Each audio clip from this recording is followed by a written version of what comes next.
Praise the lord. చేరువచ్చిన మీకు అందరికీ ప్రభువైన యేసుక్రీస్తు నామములో శుభాలు తెలియచేయుచున్నాను.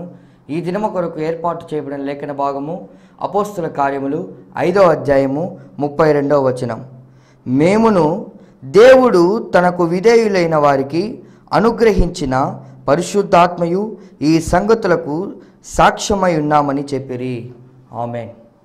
హల్లెలూయా, హల్లెలూయా, హల్లెలూయా.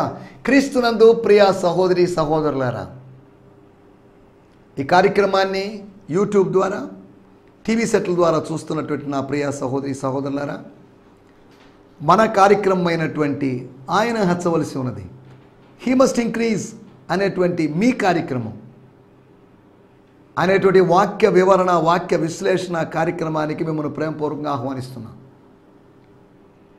వాక్యాన్ని చాలా జాగ్రత్తగా ధ్యానించి, జాగ్రత్తగా విభజించి దాన్ని నేను వ్యాఖ్యానిస్తున్నాను. ఒక మూలవాక్యాన్ని తీసుకొని ఒక టైటిల్ పెట్టి దానికి 4 పాయింట్లు తయారు చేసి ఇలా సందేశాన్ని మీ ముందు నేను ప్రజెంట్ చేస్తున్నాను. దేవుని వాక్యం నేర్చుకోవాలి ఎలాగైనా దేవుని ప్రజలు అనేది నా యొక్క ఉద్దేశం. ఏదో బీటింగ్ ద బుష్ అన్నట్టుగా పాము వెళ్ళిందని, పాము వచ్చిందనో, లేకపోతే మనం పొద మీద కొడుతున్నప్పుడు ఎంత కొట్టినా లాభం లేదు, పాము ఎప్పటికో బయటికి వెళ్ళిపోయేది. ఈ రోజుల్లో చాలా ప్రసంగాలు ఒక ఉద్దేశం లేకుండా బీటింగ్ ద బుష్ అన్నట్టుగా ఏదో నోటుకొచ్చిన ఏదో మాటలు చెప్తూ నవ్విస్తూ కవ్విస్తూ ఉన్నాయి నేటి ప్రసంగాలు. అలా కాకుండా ఒకడు బోధించిన ఎడల దేవోక్తులను బోధించినట్లుగా బోధించాలి.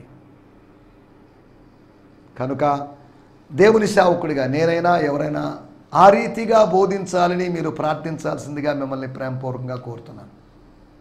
స్తోత్రం, దేవునికి స్తోత్రం.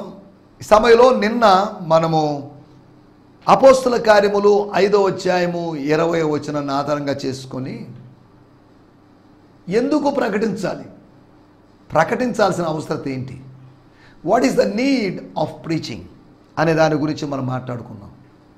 4 విషయాలు మీకు గుర్తు చేశాను. ఒకటి, మనము ప్రకటిస్తే, ఎవరో ఒకరు ప్రకటిస్తే, స్త్రీలైనా పురుషులైనా ప్రకటిస్తే విశ్వసిస్తారు కొందరు. ఎవరు విశ్వసిస్తారండి అని అంటారేమో. ఇదొక మర్మం.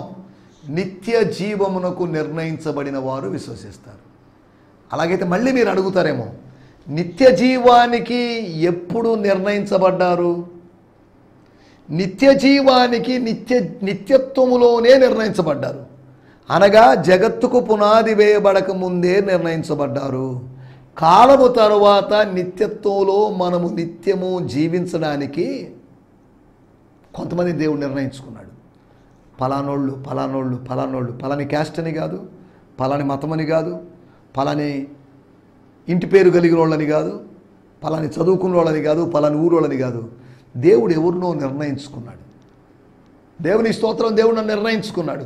దేవునికి స్తోత్రం, దేవుడు మిమ్మల్ని నిర్ణయించుకున్నాడు. దేవుడు మిమ్మల్ని ఏర్పాటు చేసుకున్నాడు. He predestined us. John Calvin గారు నొక్కి ఒక్కాణించినటువంటి ఒక ప్రాముఖ్యమైన సిద్ధాంతం.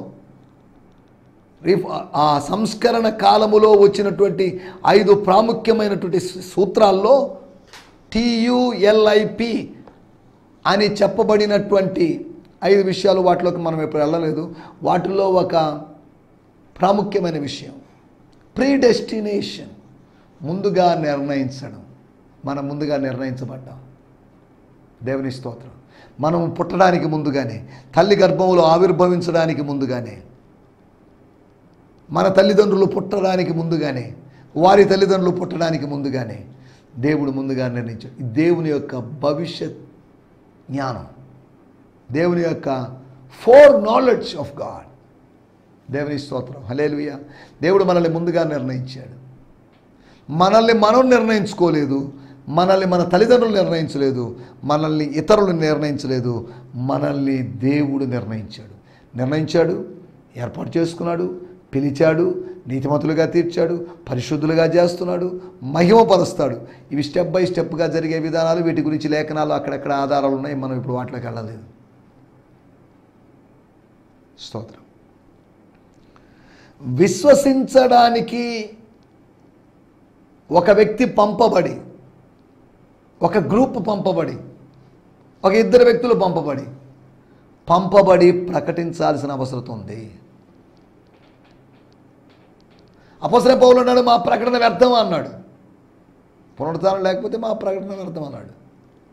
అనగా మేము ప్రకటిస్తున్నాం, ఆ ప్రకటన ప్రయాసం వ్యర్థం కాకుండా ఉండాలి అంటే స్తోత్రం అని 1 కొరింథీ పత్రిక 15వ అధ్యాయంలో చెప్తాడు. ప్రభువునందు మన ప్రయాసం వ్యర్థం కాదు, ప్రకటన వ్యర్థం కాదు. ఈ కార్యక్రమాలు వేలకు వేలు డబ్బులు ఖర్చు చేసి చేస్తున్న కార్యక్రమాలు, అనేక మంది దేవుజనులు తమకు కలిగినటువంటి, తాము అనుభవిస్తున్నటువంటి ఆ పేదరికంలోంచి కూడా తెగించి వాక్యం చెప్పేటువంటి కొంతమంది యవన దేవుజనులు ఉన్నారు. నమ్మకస్తులైన టీవీ ప్రసంగికులు ఉన్నారు. వారిని బట్టి నేను ఎప్పుడు దేవుని స్తుతిస్తున్నాను. డూప్లికేట్ ఉన్నారు, రియల్ కూడా ఉన్నారు. నిజమైనటువంటి సేవకులు ఉన్నారు, నకిలీ సేవకులు ఉన్నారు. నిజమైన సేవకులను బట్టి నేను దేవుని స్తుతిస్తున్నాను. అందరూ నిజమని అనలేను, అందరూ నకిలీ అని అనలేను. ఎవరు నిజమో ఎవరు నకిలో ఒకరోజు తెలుస్తుంది. ఇప్పుడు ప్రతివాడు నేను మంచోడినండి, నేను యథార్థవంతుడినండి, నేను నీతిమంతుడినండి, నాలాంటోడు ఎవడు లేడని చెప్పచ్చు. కానీ ఒకరోజు దేవుడు నిర్ణయించి ప్రకటిస్తాడు. ఒకరోజు దేవుడు డిక్లేర్ చేస్తాడు. అరే అతడు మంచోడు అనుకున్నామే చెడ్డోడా, అతడు చెడ్డోడు అనుకున్నా అతను మంచోడా. స్తోత్రం. ఒకరోజు సమస్తమును ఆయన అగ్ని చేత పరీక్షించేటువంటి ఒకరోజు రాబోతుంది. ఎవరి పని అయితే నిలుస్తుందో వాళ్ళకి జీతం ఉంటుంది. ఎవరి పని అయితే కాలిపోతుందో, ఎవరి పని అయితే బూడిదైపోతుందో, ఎవరి పని అయితే వ్యర్థమవుతుందో, ఎవరి పని ద్వారా ఎటువంటి ప్రకాశం ఎటువంటి ఫలితం కనిపించలేదో, ఎవరి పని ద్వారా ఆత్మలు రావో, ఎవరి ఫలితం ద్వారా శిష్యత్వంలోకి ప్రజలు రారో, విశ్వాసంలో నిలబడరో, టైంపాస్ కోసం జరిగినటువంటి ఆ పని అంతా కాలిపోయినప్పుడు స్తోత్రం, మిగిలినటువంటి పనిని బట్టే జీతం ఉంటుంది. జీతం ఉంటుందంటే నెలకోసారి వచ్చే జీతం అని కాదు, ఒక్కసారి ఇచ్చేటువంటి జీతం. అంటే రిటైర్మెంట్ అయిన తర్వాత ఒక్కసారి వచ్చే అమౌంట్ గురించి మాట్లాడుతున్నారా? దాని గురించి కూడా కాదు. ఈ లోకంలో ఉన్నప్పుడు నెలలా జీతాలు ఉండొచ్చు, కానీ నిత్యత్వంలో మనకు ఒక్కసారిగా జీతం ఇవ్వబడుతుంది. నిత్యత్వంలో ఉండేటువంటి ధన్యత మనకు జీతములాగా అనుగ్రహించబడుతుంది. సువార్తను ఉచితంగా ప్రకటించుట జీతము అని అపోస్తలుడైన పౌలు ప్రకటించుకున్నాడు. నాకు వేరే జీతం అవసరం లేదండి, సువార్తను ఉచితంగా ప్రకటించడం నాకు జీతం. దేవుని స్తోత్రం. దేవుని సేవకులారా వెలకట్టి అంత కట్టండి, నన్ను స్పీకర్గా పిలవాలంటే, నేను మీ దగ్గరికి రావాలంటే 10,000 ఇవ్వండి, 5,000 ఇవ్వండి, 20,000 ఇవ్వండి, 30,000 ఇవ్వండి. ఇంకా అలా డిమాండ్ చేసేవాళ్ళు ఉన్నారు. డిమాండ్లు ఏమి లేవు, డిమాండ్లు కమాండ్లు ఏమీ లేవు. మీ ఇష్టం అండి, మీ దగ్గర ఉంటే ఇవ్వండి, లేకపోతే లేదు. ఇచ్చినా స్తోత్రం, ఇవ్వకపోయినా స్తోత్రం. దేవుడు నడిపిస్తాడు, మిమ్మల్ని నడిపించాలి, నన్ను నడిపిస్తాడు అని చెప్దాం. అంతవరకే కానీ ఉచితముగా పొందితిరి, ఉచితముగా ఈవిడి. నేను రావాలంటే 50,000 ఇవ్వండి అని డిమాండ్ చేసాం. నాతో పాటు ఒక టీం వస్తారు, ఒక 5 మంది 10 మంది వస్తారు, వాళ్ళకి హోటల్ అకామిడేషన్ ఇవ్వండి, భోజనాలు పెట్టండి అనేటువంటి వ్యాపారాత్మకమైన విధానాల ద్వారా ఎటువంటి ప్రయోజనం లేదు. కానుకలు మీరు తీసుకుంటారా, మేము తీసుకుంటామా? ట్రావెల్ ఫేర్ ఏంటి? మీరే అప్ అండ్ డౌన్ బుక్ చేయండి, ఏసీలోనే బుక్ చేయండి, ఫ్లైట్లోనే బుక్ చేయండి. ఎందుకు ఇవన్నీ? స్తోత్రం. నేను చాలా చోట్ల పరిచర్యకి వెళ్తుంటాను, చాలా వరకు ఉచితంగా పరిచర్య చేస్తుంటాను. కారణం ఏంటంటే దేవుడు నాకు ఉచితంగా ఇచ్చాడు. ఉచితముగా ఆయన ప్రత్యక్షతలు ఇస్తున్నప్పుడు ఉచితంగా పంచడానికి ఎందుకు వెల చెల్లించాలి? కాబట్టి అవసరం లేదు. అక్కడెక్కడ వాక్యానికి పరిచయం చేసేవాడు, సార్ మీ అంత పెద్ద సేవకుడిని మేము పిలవాలనుకుంటున్నప్పటికీ పిలవలేము. మీకు ఎంత డబ్బులు ఇవ్వాలో ఏంటో మరి. ఎందుకండి డబ్బులు? ఎందుకండి డబ్బు కావాలి? డబ్బు అవసరం లేదు. మీరు పరిచర్య కొనసాగించండి, మీ స్థానిక సంఘానికే మీ ఆ ధనాన్ని వినియోగించుకోండి. మీటింగ్ పెట్టారు, ఎంతో ఖర్చు, లైటింగ్స్, ఆర్కెస్ట్రా, ఖర్చుతో కూడుకున్న పని. చిన్న మీటింగ్ అయినా ఖర్చు ఎక్కువ. మళ్ళీ ఈ ఖర్చు చేసుకొని మళ్ళీ మీకు ఎంత ఇవ్వాలి కానుక? సిగ్గు సెరవు లేదా దేవుని సేవకులు ఇలా డబ్బులు అడగడానికి? పేద సేవకులను కూడా జలగల్లాగా పేద సేవకుల ధనాన్ని రక్తంలాగా జుర్రుకోవడానికి సిగ్గు లేదా ఈ కార్పొరేట్ సేవకులకి? లేదంటే మేము ఫ్రీగా వస్తాం, 10 మంది ఉన్నా వచ్చి వాక్యం చెప్తాం. ఎంతమంది వస్తారు? 1000 మంది వస్తారా? 2000 మంది వస్తారా? ఎంతమంది వస్తేనే మేము వస్తాం? యేసు ప్రభు కొండ మీద ప్రసంగం చేశాడు, కొండ మీదకి ఎక్కి కూర్చున్నాడు. ఎంతమంది వస్తారో తెలియదు, కానీ వచ్చిన వాళ్ళకి బోధించాడు. యేసు ప్రభు ఒక ఇంట్లోకి వెళ్ళాడు, వాక్యం బోధించాడు కపెర్నహూములో. ఎంతమంది వస్తారో తెలియదు. అలాగని ఆ ఇంట్లో కొండ మీద వచ్చినట్లుగా విస్తారమైన జనసమూహం వచ్చిందని మనం చెప్పలేము. జనాలు ఎంత ఉన్నా, జనాలు ఏ ఉద్దేశంతో వచ్చినా జనాలకు వాక్యం బోధించాల్సిన అవసరం మనకుంది. మతం నుంచి మనల్ని విడిపిస్తుంది కనుక మనం ప్రకటించాలి. ప్రకటించక ఊరుకోకూడదు. ఏమంటే మేము మీ మాట వినాలా? దేవుని మాట వినాలా? మీ మాటకు లోపడాలా? దేవుని మాటకు లోపడాలా? మీరు ఎన్నైనా చెప్పండి, మేము ప్రకటించక ఉండలేము, మేము మానలేము.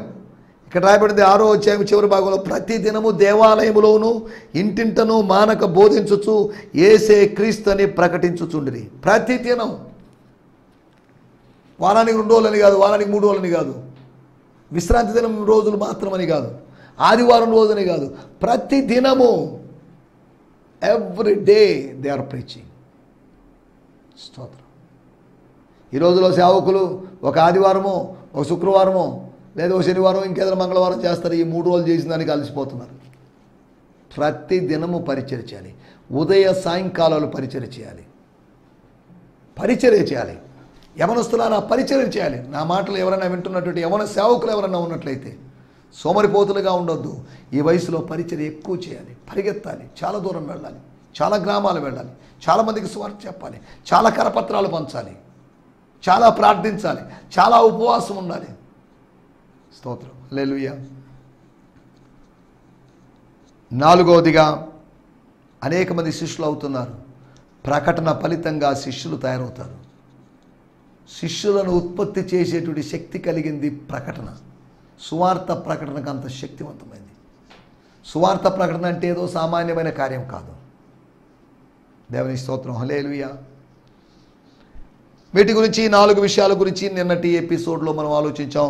రండి, ఈ దినము మన ధ్యానం నిమిత్తమై అపోస్తుల కార్యములు, మత్తయి సువార్త, మార్కు సువార్త, లూకా, యోహాను సువార్తల తర్వాత 4 సువార్తల తర్వాత ఉన్నటువంటి, అనగా 4 సువార్తలకి 21 పత్రికలకు మధ్యలో ఉన్నటువంటి చారిత్రాత్మకమైన పుస్తకం, 28 అధ్యాయాలు ఉన్నటువంటి చారిత్రాత్మకమైన పుస్తకమైనటువంటి అపోస్తుల కార్యములు. స్తోత్రం. దాన్ని మనం ధ్యానిస్తున్నాం. సుమారు 1006 వచనాలు ఉన్నటువంటి అపోస్తుల కార్యం మనం ధ్యానిస్తున్నాం.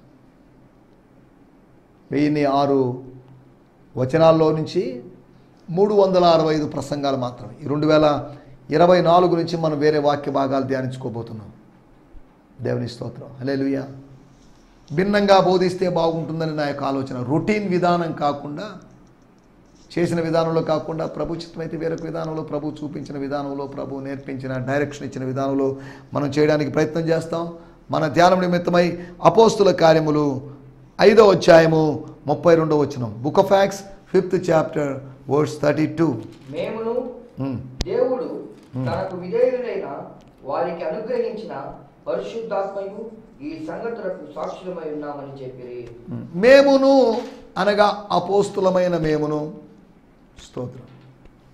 మేమును అంటే ఏంటి అంటే 29వ వచనం, అందుకు పేతురును అపోస్తులను. మేమును అంటే పేతురును అపోస్తులను దేవుడు తనకు విధేయులైన వారికి అనుగ్రహించిన పరిశుద్ధాత్మయు. మేము మాత్రమే కాదు, we and Holy Spirit, we plus Holy Spirit, apostles plus Holy Spirit, ఈ సంగతులకు సాక్షులమై ఉన్నాం. మేము సాక్షులమే, పరిశుద్ధాత్ముడు సాక్షి. మాలో నివసించే పరిశుద్ధాత్ముడు సాక్షి. మమ్మల్ని శక్తితో నింపిన పరిశుద్ధాత్ముడు సాక్షి. మమ్మల్ని అభిషేకించినటువంటి పరిశుద్ధాత్ముడు సాక్షి. దేవుని స్తోత్రం. హల్లెలూయా. వాడుక భాషలో కూడా చదువుకుందాం. అపోస్తుల కార్యములు 5వ అధ్యాయం 32వ వచనం మన మూలవాక్యం. వీటికి మేము సాక్షులము. వీటికి మేము సాక్షులం. దేవుడు తన ఆజ్ఞల్ని పాటించిన వాళ్ళకిచ్చిన పవిత్రాత్మ కూడా దీనికి సాక్షి. దేవుని ఆజ్ఞల్లో పాటించిన, లేకపోతే దానికి విధేయత చూపించినట్టు వారికి, లేకపోతే అట్టి వారికి ఆశీర్వాదముగా వచ్చిన పరిశుద్ధాత్మ. దీనికి, ఈ సంగతులకి, ఈ జరిగిన సంఘటనలకి, చరిత్రకు మేము సాక్షులం. రాబోయేటువంటి ఊహాత్మకమైన భవిష్యత్తుకు మేము సాక్షులమని కాదు, జరిగిన చరిత్రకు మేము సాక్షులం. చదువుతున్నాను 5వ అధ్యాయము 32వ వచనం. We are witnesses of these things. స్తోత్రం. దీస్ థింగ్స్ అంటే గ్రీక్లో రేమా అని రాయబడింది. అంటే దాని అర్థం we are the witnesses of these words, అనగా ఈ మాటలకు మేము సాక్షులం. And so is the Holy Spirit. మేము కాదు, మేము 12 మంది ఉన్నాం, 13వ వ్యక్తిగా పరిశుద్ధ. So is the Holy Spirit whom God freely gives to all who believe in him. ఎవరికి ఆయన ఉచితముగా అనుగ్రహించబడతాడో, ధారాళంగా అనుగ్రహించబడతాడో, సంచకరువుగా అనుగ్రహించబడతాడు. To all those who believe in him, ఆయన్ని విశ్వసించే వారికి. గ్రీకులోని తర్జుమాలో ఆయన మాటలు విని ఆయనకు విధేయత చూపించిన వాళ్ళకి అనుగ్రహించబడిన దాన్నే మళ్ళీ చదువుతున్నాను. We are witnesses of these things, so is the Holy Spirit whom God freely gives to all who believe in him. ఆయనలో విశ్వసించిన వారందరికీ ఉచితముగా అనుగ్రహించబడే పరిశుద్ధాత్ముడు కూడా సాక్షి. మేము సాక్షులం, మీరు సాక్షులు, పరిశుద్ధాత్ముడు సాక్షి. జెహోవా విట్నెస్ అనేటువంటి ఒక గ్రూప్ ఉంది. క్రీస్తు సాక్షులు సహవాసం అనే గ్రూప్ ఉంది. కానీ ఇక్కడ రాయబడింది these people are, this group is witnesses with Holy Spirit. పరిశుద్ధాత్మ సాక్షులు. మన టైటిల్ పరిశుద్ధాత్మ సాక్ష్యం. ఇదేంటండి పరిశుద్ధాత్మ సాక్ష్యం ఏంటి? పరిశుద్ధాత్ముడు సాక్ష్యం చెప్తాడా?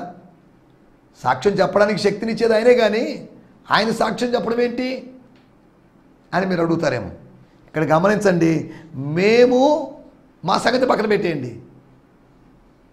అపోస్తుల కార్యములు 2వ అధ్యాయములో పెంతెకోస్తు దినము రోజున కుమ్మరించబడిన పరిశుద్ధాత్మ కూడా సాక్షి.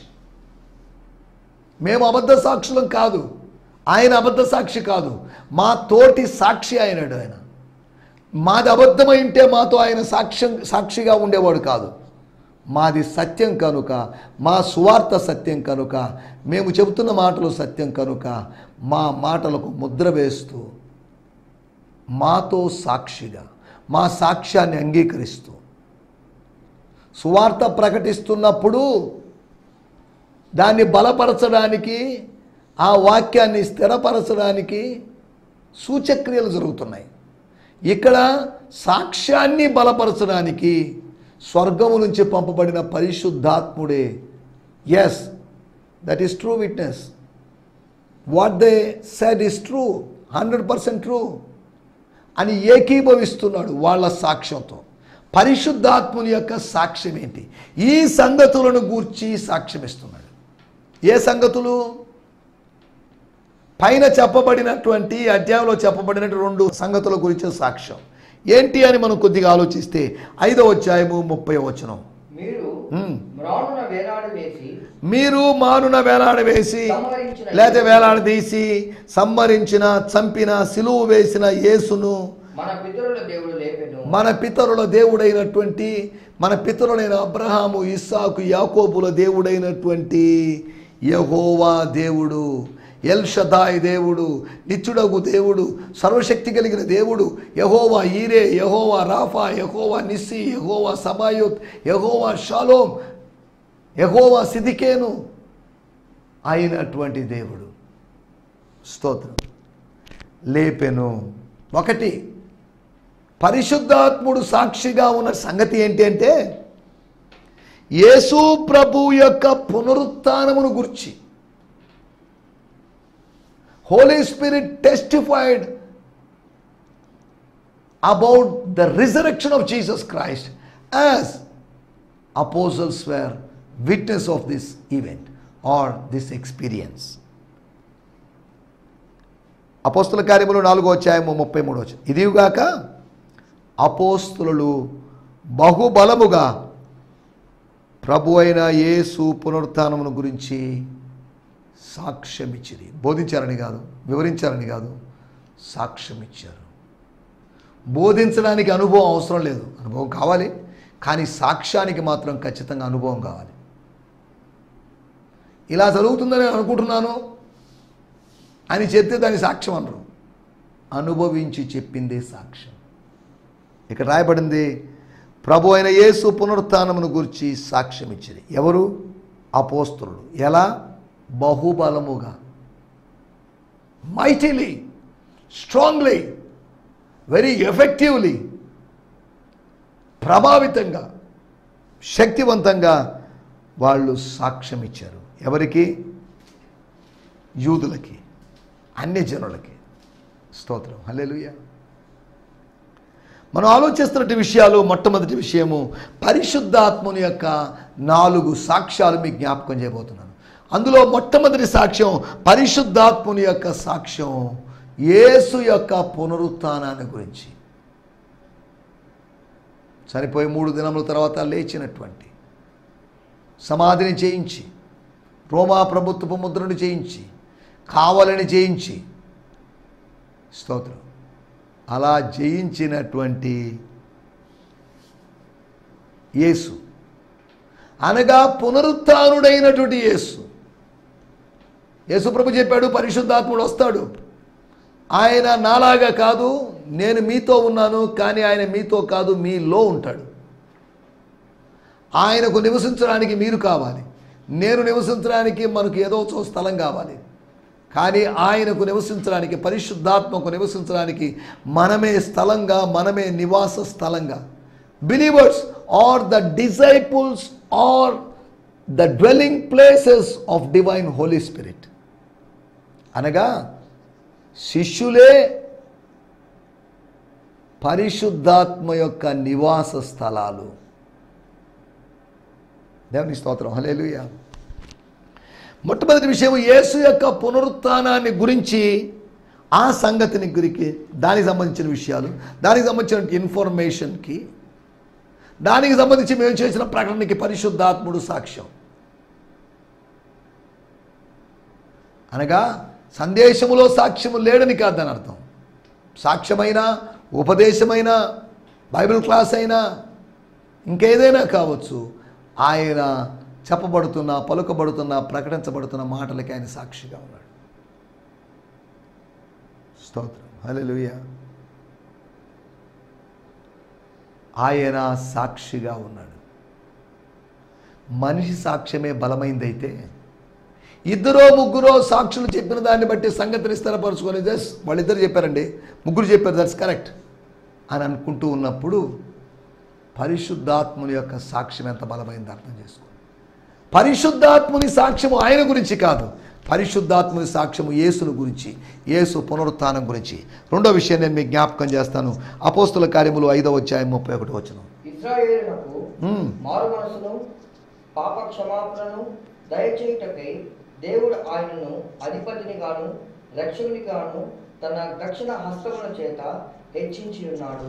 ఆయన, స్తోత్రం, హల్లెలూయా, ఇశ్రాయేలునకు మారు మనసు, పాప క్షమాపణ దయచేయుటకై యేసు అనేటువంటి తన కుమారుణ్ణి అధిపతిని గాను రక్షకుని గాను తన దక్షిణ హస్త బలము చేత, అనగా తన కుడి చేయి, దక్షిణ హస్త బలము చేత అంటే కుడి చేయి, అలాగా తన కుడి చేత 7 నక్షత్రములు పట్టుకున్నవాడు, కుడి చేత తన కుమారుణ్ణి లేవనెత్తినవాడు, ఆయన్ను హెచ్చించాడు.